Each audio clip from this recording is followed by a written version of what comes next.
Hello and welcome to Instablogs Global Report. This is Sukhmani with fresh updates and more citizen voices from all over the world. Stories for the day are: Shahbaz Sharif's statement calling for Taliban to spare Punjab from terrorist attacks creates furor. Governor of Kandahar demands an increase in the number of troops for the restive province. Britain to send school cash through NGOs bypassing the government in Kenya. And Afghans celebrate Navroz with great pomp and show.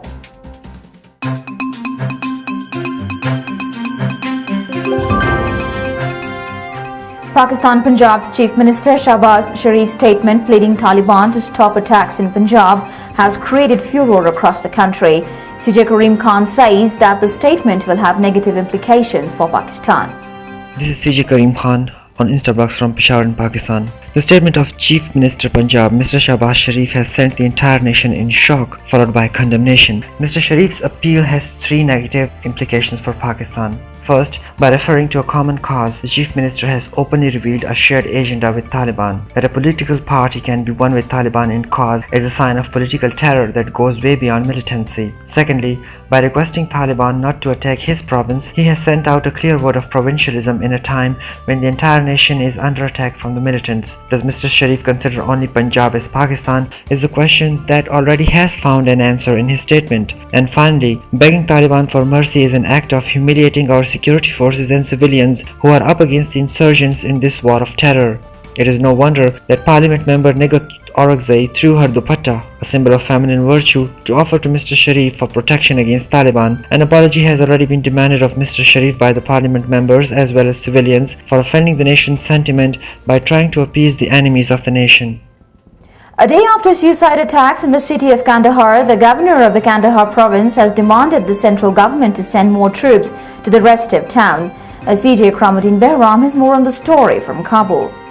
This is Akramuddin Bahram on Instablogs.com. A day after a series of suicide attacks in the southern city of Kandahar, the governor of the province has requested the central government for more troops to the rest of town. Talking to a news conference, Kandahar Governor Thorialai Visa said that he has requested the central government in Kabul to send more troops to the town before launching a military operation by NATO. Earlier, NATO and US officials had indicated that they would launch a comprehensive military operation after the Operation Mushtarak in Helmand reaches its logical conclusion. The governor said that the number of police and military forces stationed in Kandahar is not enough and more security personnel are needed, and talks with the center have been productive. More troops will soon be on their way to Kandahar.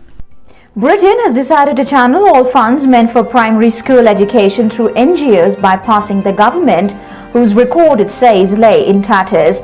CJ Rose Wangui states that the move surprises many within Kenya, since many of the NGOs do not fare any better than the government itself when it comes to handling the grants. This is Rose Wangui, a citizen journalist from Kenya, reporting on Instablogs. As if this would provide any reprieve to school-going children who benefit from free primary funds, Britain yesterday said that it will channel the earlier withdrawn funds through NGOs, sidestepping the government, whose record on handling grants is totally tattered. But this caught most of us by surprise, going by the reputation that is the Kenyan NGOs. The NGOs are not any better, and I hope the British government is not too naive to know this, unless it is voluntarily giving a blind eye and a deaf ear to the endless complaints that characterize the management of NGOs in this country. HIV and AIDS funds could be the best example ever. The government and the NGOs have conspired in several occasions in embezzling. It is such an unfortunate situation that even as open as things are, still the country's education minister Sam Ongeri seems to be reading from a different script altogether. He still insists that the funds were used properly and no money has been misappropriated. This depicts the impunity level that the country has achieved. Navroz, which marks the beginning of spring season in Afghanistan and several other Persian-speaking countries, has been celebrated amidst tight security in several cities. CJ Kramuddin Behram reports on the festivities. This is Akramuddin Bahram from Kabul on Instablogs.com. Navroz celebrations reached its peak in Afghanistan on the 21st of March this year. The new Afghan year was welcomed with great pomp and show in Afghanistan on the 21st of March. Afghan calendar, popularly known around the world as Persian calendar, falls on the 21st of March every year. It is celebrated with great enthusiasm across the globe by peoples of many nations including Iran, Afghanistan and Tajikistan. The main events in Afghanistan were held in the northern city of Mazar-e-Sharif, where Nowruz-related celebrations and events will continue for more than a week, and in Kabul, where Afghan youths were seen dancing on the streets in groups and visiting parks, exchanging greetings and visiting relatives. Elsewhere, it is celebrated across Afghanistan, marking the beginning of a spring and new year.